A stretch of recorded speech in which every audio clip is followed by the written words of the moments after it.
E fala galera, deixa eu botar a coisa mais pra trás. Pera aí, deixa eu achar um lugar exato pra mim.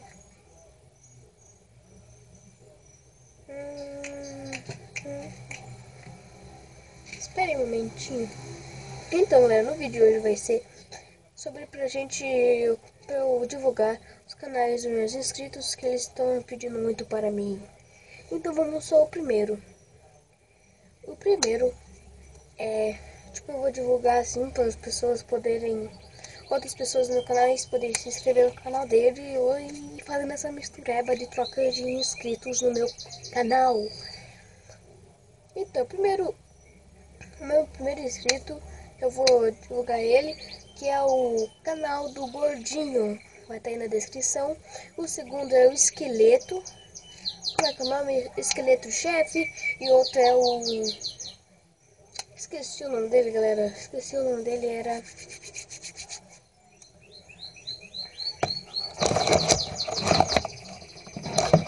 Se eu não me engano, o nome dele... galera, vai estar aí na descrição. Então, e o meu outro... É muito inscrito, galera. Só que esse canal... Eu só fiz... Esse vídeo eu só fiz para poder na descrição dele, para eu colocar todos os canais que estão instalados no meu canal, galera, que estão se inscrevendo no meu canal. Vai estar aí na descrição todos, eu juro. Quer dizer, se faltar um eu não tenho culpa, né, galera, que é muitos inscritos, só 16.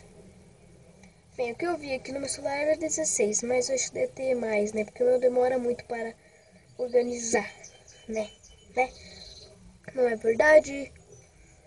Então esse vídeo foi só pra divulgação. E muita gente me perguntaram por que eu fiz aquele vídeo lá chamado Happy Wheels. Não é para ser Happy Wheels, galera. Era para ser o primeiro vídeo de Happy Wheels, no Happy, no canal. Só que o How lá, era só pra, tipo, uhul, entendeu? Tipo uma alegria, assim, no primeiro, entendeu? E esse vídeo só é pra fazer isso, galera. E fica com Deus. Se inscreva no canal se você não é no canal. E se inscreva nesse... Se inscreva nessa porra aí que tem aí. Embaixo aí vai ter o gostei. Daí vai também vai ter as inscrições. Inscrever. Tipo, vai ter... Que nem no final desse vídeo. Vai ter escrito se inscrever. Daí você aperta naquele botão, você vai ser meu inscrito. Daí você aperta naquele sininho, que vai ser tipo, toda vez que eu mandar vídeo, você saber que eu mandei aquele vídeo na hora exata. Beleza, galera? Então, os canais dos meus inscritos vão estar aí na descrição. E falou, fique com Deus.